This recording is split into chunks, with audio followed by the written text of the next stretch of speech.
Hello, my wonderful children. This is Grandma Carla, and I am here today with The Storm, another one of the Lighthouse Family series. This is by Cynthia Rylant, one of my favorite children's authors. And I'm stuck at home because the coronavirus is going everywhere. And so a lot of you are finding yourselves stuck at home.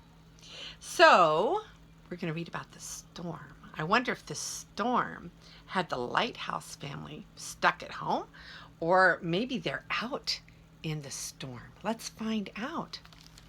And as you're sitting at home and maybe doing your schoolwork at home, tune in to Grandma Carla and just listen to some good literature, and maybe you'll feel better just listening to some good stories. Sometimes when we read or listen to a good story, it just makes us feel better. So as you're stuck at home, you can do more reading and listening to good books.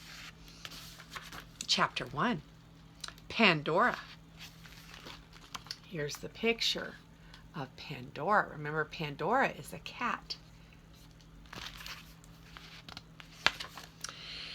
In a lonely lighthouse, far from city and town, far from the comfort of friends, lived a kind-hearted cat named Pandora.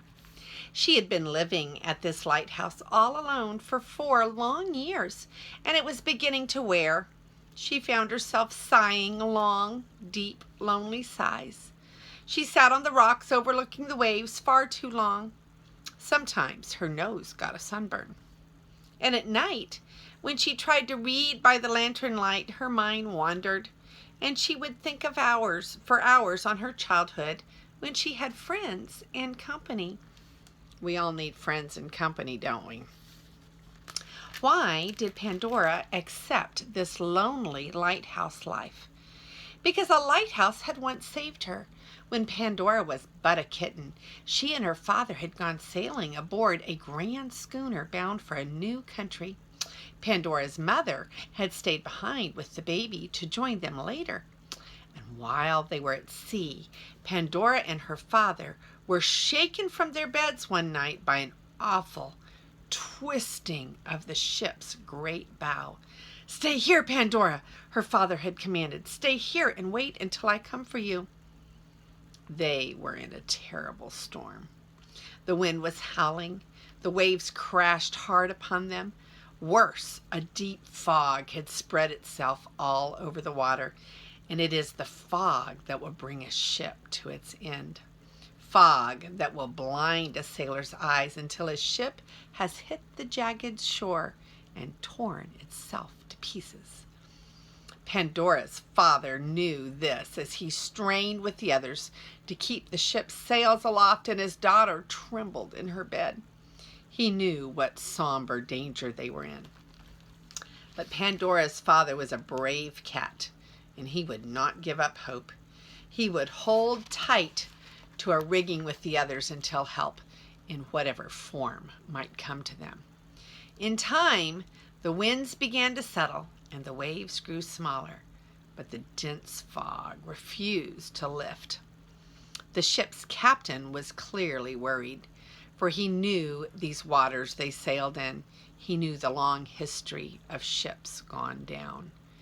And he carried little hope that help might come to them, that someone might lead them away from the deadly shore. For only a lighthouse might show them the way, and there had been no working lighthouse on these waters for 100 years. So it was with much bewilderment and amazement and overwhelming joy that he heard first the deep, clear sound of a foghorn, and then saw before him a light. Yes, a light. And it was not the light of another ship or a small boat. Only a very powerful lamp could make itself seen through the fog like this. Only the lamp of a lighthouse. "Pull leeward," cried the captain, "away from the light." There is the little baby Pandora. She was very small, staying in her bed while her daddy was out there fighting for their lives. You see the thunder in the little, what do you call those? Holes in the ship, the little windows. I'll think of it in a minute. And everyone pulled hard on the riggings to make the ship turn away from the dangerous shore. The ship and everyone on it was saved. Ever after, Pandora dreamed of lighthouses. Though she had not seen the beacon that had saved her, her father had, and he spoke of it often. He always wondered who had made the great light shine. As she grew, Pandora herself came to think much on this. She went to the library and she gathered books on lighthouses. She drew them in her sketch pad. She dreamed of them at night. Then one morning, she awoke and she knew what she must do. She must become a lighthouse keeper. She knew that this was her destiny. It did not take Pandora long to find a lighthouse in need of keeping. It is a hard and lonely job, and few want it. Lighthouses are often built in unwelcoming places, atop sharp and dangerous rocks. A winter storm can hold a keeper inside for weeks on end.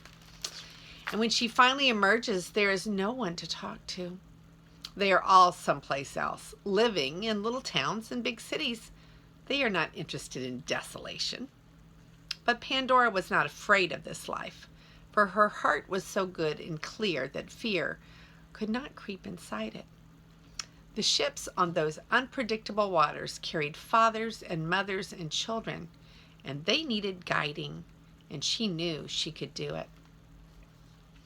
And Pandora had been doing it faithfully for 4 long years. She had seen many an awful storm come and go. She had stayed awake long winter nights, tending the great lamp, sounding the deep horn. Pandora did not know how many lives she had saved, but she knew she had saved some. And now, weary with being alone for so long, Pandora was about to save one more.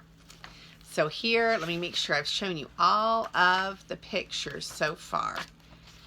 And then, okay, so here's a picture of those in the ship as it was being tossed about, seeing the light of the lighthouse. And that told them that there was land right there, and they'd better get away from the land. So they turned away from the land.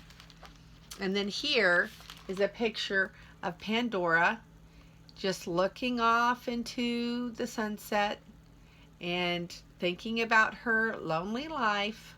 And she's kind of worn out from saving so many. But it's a job that doesn't get many thanks because you don't ever know who you saved and who you didn't. So that is the end of chapter 1. This is Grandma Carla, and I love you.